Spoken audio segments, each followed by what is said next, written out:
La radio HD FM. La voix des communautés au cœur de l'action humanitaire, la voix des humanitaires au service des communautés.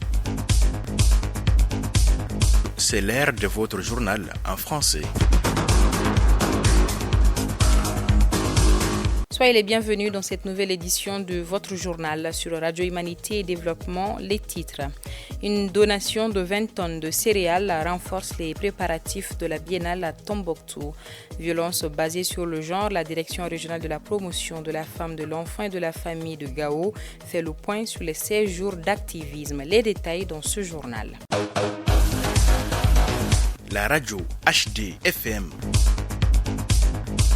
À Tombouctou, la solidarité s'est une nouvelle fois exprimée en faveur de la biennale artistique et culturelle.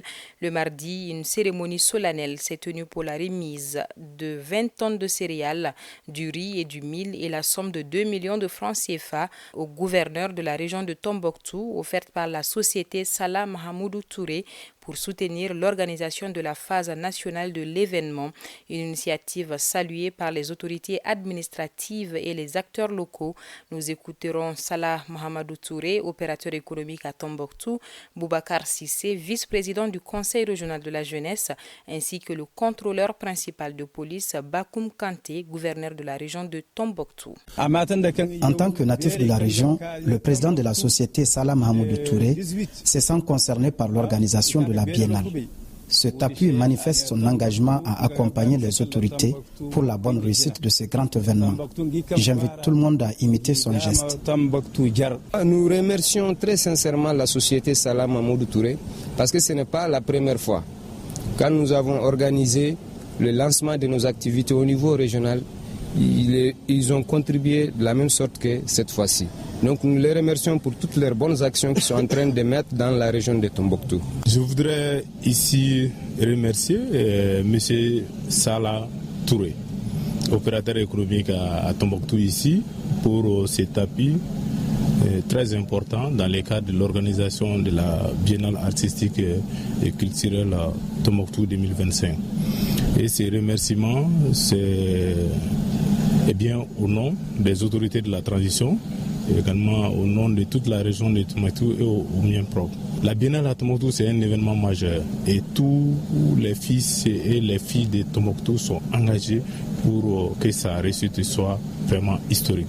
Les 16 jours d'activisme contre les violences basées sur le genre viennent de s'achever, laissant place au moment du bilan. Cette année, la campagne a particulièrement insisté sur la lutte contre les violences numériques, un phénomène en pleine expansion et qui touche de plus en plus de femmes et de jeunes filles.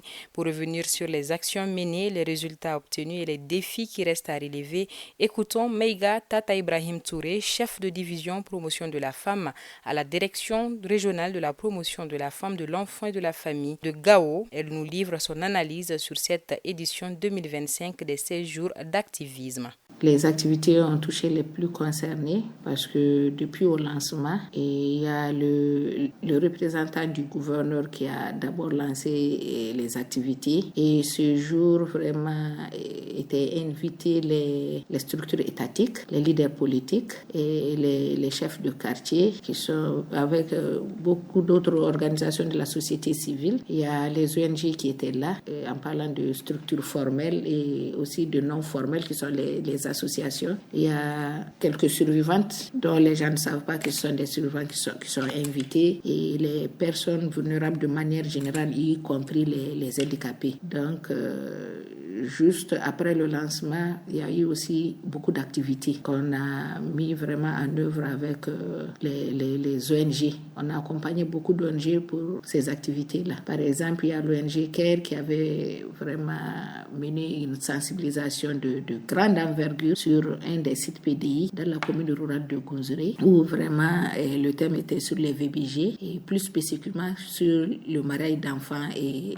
le numérique. Et là, vraiment, il y a eu des sketchs, il y a eu des messages qui sont passés à l'endroit de ces gens-là. Et là, on a profité de l'occasion pour inviter les communautés hautes de la localité et des des partenaires même qui sont au niveau de la ville et les associations. On a invité quelques membres aussi d'autres associations qui sont allés jusqu'au lieu pour vraiment suivre cette sensibilisation-là. Et après ça, il y a eu vraiment des distributions de kits. Depuis au lancement, même au niveau de la DERPEF, il y a eu UNFPA qui nous a doté des kits et qu'on a vraiment eu à distribuer entre ces femmes vulnérables et quelques survivantes de VBG. Et il y a eu l'ONG Stop Sahel aussi qui a eu vraiment à distribuer des kits de dignité et avec l'accompagnement de la DERPEF. Il y a aussi l'ONG Asref Apad qui a fait des distributions de kits d'hygiène au sein de beaucoup de structures dans les zones d'intervention. Donc à Gao, il y a Guidara, il y a Farangiri. Donc nous les avons vraiment accompagnés pour ça. Et on a même eu l'occasion d'expliquer à ces bonnes filles-là comment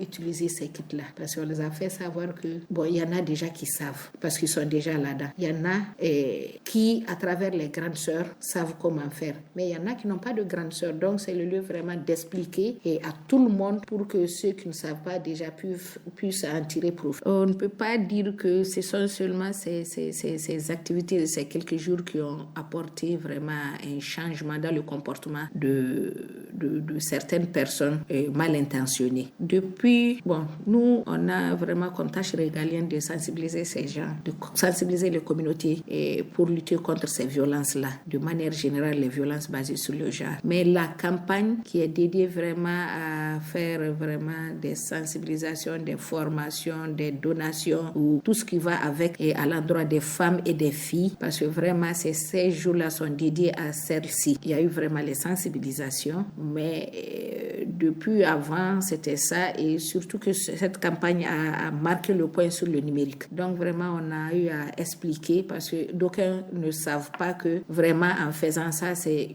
une violation de droit ou bien c'est une violence basée sur le genre, parce que le plus souvent, cette violence est exercée sur les femmes et les filles. Je dirais qu'il y aura beaucoup de changements de comportement, mais je ne pourrais pas te dire que c'est du coup parce qu'on est là-dedans. Nous, on est là-dedans depuis des temps, et par rapport à ça, on a vu qu'il y a eu beaucoup de changements. Vous savez, le changement de comportement n'est pas quelque chose d'un jour ou de 2 jours. C'est vraiment un processus de longue haleine, parce qu'au fil du temps, on peut entendre ne pas laisser aujourd'hui, mais comme on a déjà entendu que c'est pas bon, ça peut au fil du temps changer le comportement de la personne. Et là déjà, on voit des impacts positifs, parce que beaucoup de gens étaient violents, beaucoup de gens exerçaient vraiment ces violences-là qui avaient diminué. Surtout pour le thème de cette année où c'était vraiment sur le numérique. Et vraiment là aussi, ça va vraiment impacter positivement les gens, parce que beaucoup de gens ne savent pas que faire ces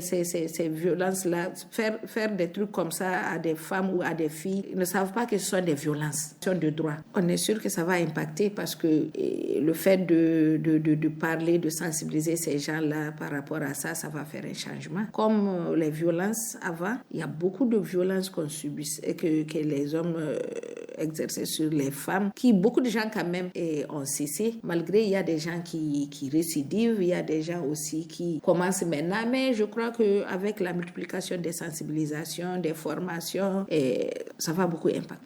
Ce que les défis quand même à relever, ça c'est surtout de multiplier les sensibilisations, que vraiment les bailleurs mettent les moyens pour qu'il y ait beaucoup de sensibilisation, beaucoup de formation d'abord, parce qu'il faut être formé, connaître le sujet, savoir ce que c'est, et pour pouvoir sensibiliser les autres, leur faire vraiment savoir les conséquences, causes, leur faire connaître le sujet, les causes, les conséquences, et surtout que les bailleurs mettent vraiment, disponibilisent vraiment les fonds pour qu'il y ait les réinsertions, parce que ça aide beaucoup à rééduquer ces violences-là. Beaucoup de violences aujourd'hui sont dues vraiment à la vulnérabilité de la personne, parce que souvent il y a des filles qui par manque de moyens sont exposées, et c'est par suite de ça que beaucoup de violences leur sont vraiment exercées. Nous, au sein de notre département, comme toujours, je t'ai dit, nous avons toujours fait les sensibilisations, et avec l'aide ou bien l'appui de l'État et des partenaires, nous menons des activités, souvent de formation, de sensibilisation, comme je t'ai dit, et même de réinsertion. Surtout la réinsertion, parce que vraiment, il y a beaucoup de gens, dès qu'ils sont tombés dans le cas de violence basée sur le genre, demandent à avoir quelque chose pour générer faire des activités pour générer des sous et vraiment être autonome financièrement. Donc, vraiment, raison pour laquelle nous voulons vraiment que l'aide des partenaires. En bref, à Koro, principale ville d'accueil des réfugiés au Mali, le HCR et ses partenaires ont marqué les 16 jours d'activisme contre les violences basées sur le genre à travers une série de sensibilisations destinées aux réfugiés, aux communautés hôtes. Plus de 1000 participants, dont des femmes, des hommes et des jeunes, ont été formés à l'utilisation responsable des réseaux sociaux, un thème essentiel pour prévenir les violences, renforcer la protection en ligne et préserver les valeurs culturelles locales. Cette initiative vise à promouvoir un environnement numérique plus sûr et un mieux-être communautaire. Le HCR a exprimé sa gratitude à l'Agence italienne pour la coopération au développement pour son soutien continu aux populations déplacées au Mali. À Kita, la lutte contre les violences faites aux femmes et aux filles a été au cœur d'une journée de mobilisation organisée le 9 décembre 2025 par Plan International Mali en collaboration avec le service local de la promotion de la femme, de l'enfant et de la famille, autorité administrative, leaders communautaires, services techniques, représentants scolaires, sociétés civiles et ONG partenaires se sont réunis dans la salle de conférence du Conseil de cercle pour renforcer le plaidoyer et la sensibilisation. Placé sous le thème national d'utilisation responsable des réseaux sociaux, gage de protection et de promotion et de préservation des valeurs culturelles des femmes et filles au Mali, la rencontre a également été animée par une troupe théâtrale chargée de transmettre les messages de prévention. Autrement, sous la présidence du préfet de Kita, les participants ont réaffirmé leur engagement à protéger les femmes et les filles, à briser le silence autour des violences et à faire de la localité un espace plus sûr et respectueux. ONU Femmes Mali a accompagné le ministère de la promotion de la femme, de l'enfant et de la famille lors de la commémoration du 30e anniversaire de la déclaration et du programme d'action de Beijing et du 25e anniversaire de la résolution 1325 sur les femmes, la paix et la sécurité. Cette célébration a permis de rappeler les avancées réalisées dans les domaines de l'éducation, de l'autonomisation des femmes et de l'implication des femmes et des jeunes dans la résolution des conflits, des progrès essentiels pour bâtir une société plus égalitaire. À cette occasion, la représentante résidente d'ONU Femmes au Mali a réaffirmé l'engagement de l'organisation à poursuivre son appui. Nous continuerons à accompagner aux côtés des partenaires le Mali dans la mise en œuvre de ses engagements à promouvoir les droits des femmes et l'égalité de genre et à renforcer leur rôle central dans la paix et la sécurité. Un mot de l'international à présent, alerte sur l'aide internationale au Soudan du Sud. Les États-Unis menacent de réduire l'aide humanitaire destinée au Soudan du Sud à cause de frais imposés sur les livraisons d'aide, mettant en péril une assistance cruciale dans un pays déjà fragilisé par des années de conflits et d'instabilité. Un programme de soins de maternité gratuit dans l'est de la République démocratique du Congo, RDC, a pris fin alors que le pays fait face à une escalade des violences. Des milliers de femmes enceintes se retrouvent désormais sans accès à des soins essentiels, aggravant un déjà fragile système de santé. Des milliers de réfugiés Rohingyas fuient les camps du Bangladesh et les zones de conflit au Myanmar par la mer, souvent exploitées par des réseaux de trafiquants d'êtres humains. Des centaines de personnes, y compris des mineurs, seraient mortes ou portées disparues en 2025. C'est tout pour cette édition de votre journal sur la radio Humanité et Développement HDFM. Merci de votre fidélité au microphone. Vous avez Bibata Mamoutouré. La mise en onde est assurée par Salim Djouara. La radio HDFM